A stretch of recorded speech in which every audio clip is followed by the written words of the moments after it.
Controversy continues to surround the Klamath River as state agencies are working on implementing new, stricter regulations on farmers and irrigators along the Klamath River and its tributaries, which include the Scott and Shasta rivers.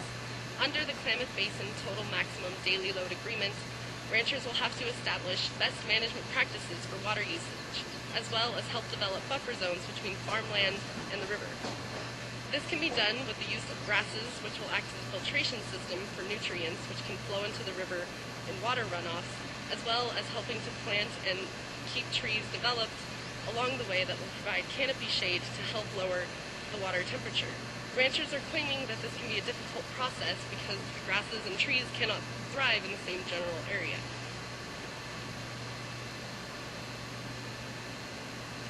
Buffer zones and best management practices are only some of the ways that the Klamath Basin TMDL agreement could affect ranchers and timber workers along the rivers.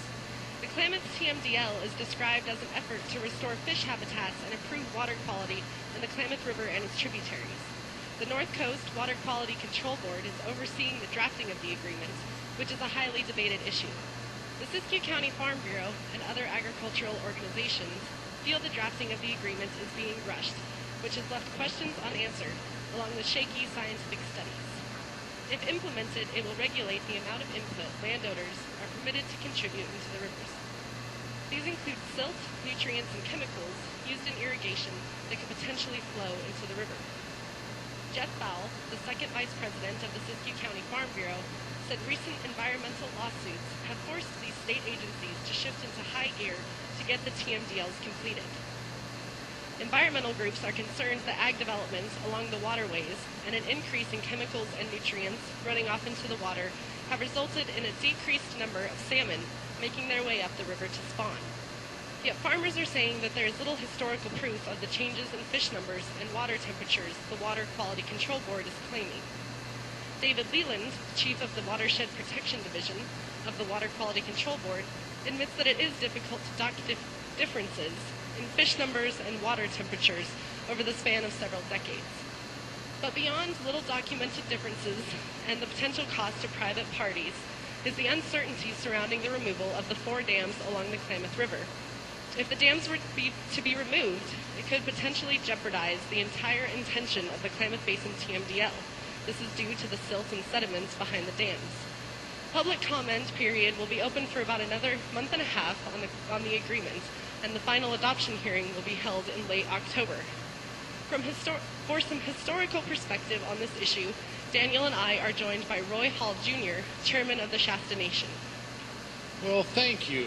And Roy, you probably have a better understanding of historical perspective of our river, fish here in our river, etc., than most. Why don't you share with us some of that historical perspective that you have? Well, our tribe has been surviving here for a millennium, many, who knows for sure. So one of the most accurate things that we have is the team that came up and did the treaty signings, Reddick McGee. He had with him a fellow named George Gibbs, who was a very accomplished lawyer, and he came west, learned the language of the Indians. He came along and had a very accurate detail of the river, the fish, the conditions of the fish, the tribes.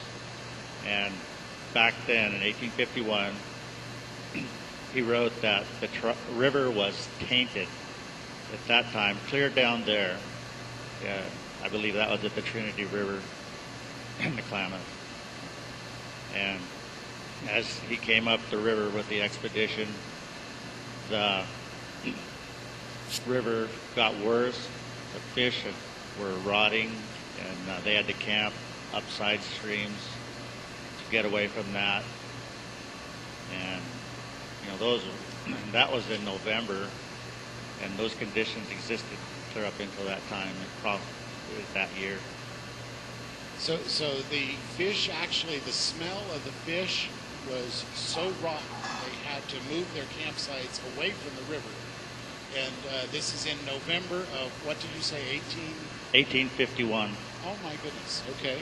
What have you seen, or what have your ancestors seen with fish in the river since then? Well, that talks about the condition of the river, and it also says that there were a lot of fish. Okay, Sarah? So, because of the sediments behind the dams and the toxins that are supposedly built up back there, what do you think that dam removal could do to the intentions of the TMDL as they're working to improve the quality of the water? Do you think that it could backpedal the whole agreement? What do you think that could potentially happen with that? I think the sediment issue is huge. I don't even think they know the possibility of the damage that could be done. Huh. And has your tribe taken any position on any of these issues? Well, there's a lot of things that go along with that. Part of it is the Klamath restoration. If that takes effect, it will take the dams out, and you'll have all the sediment, and there's a whole bunch of issues that we all know about. The tribe has concerns about, it'll expose archaeological sites, burial sites, and of course the sediment and the price tag. And considering dam removal and that issue, if my understanding is correct, the Shasta tribe occupies its Aboriginal territory, occupies all of the area where all 4 of these dams that are up for removal are within the Shasta's Aboriginal territory. Is that correct? That's correct. And were the Shastas invited to be part of this table and this discussion when folks were making decisions whether to rip out your dams or not? No, we were not invited. Parties that did not agree were not invited, and so they did that to get along. Well, thank you for being here as our special guest for this article. We'll come back to you here in a few moments and have a few more comments and thoughts. It's not every day we get Roy Hall Jr. here in the house, in the studio, and I'm tickled that he's here, so we'll come back and visit with him a little bit later. And now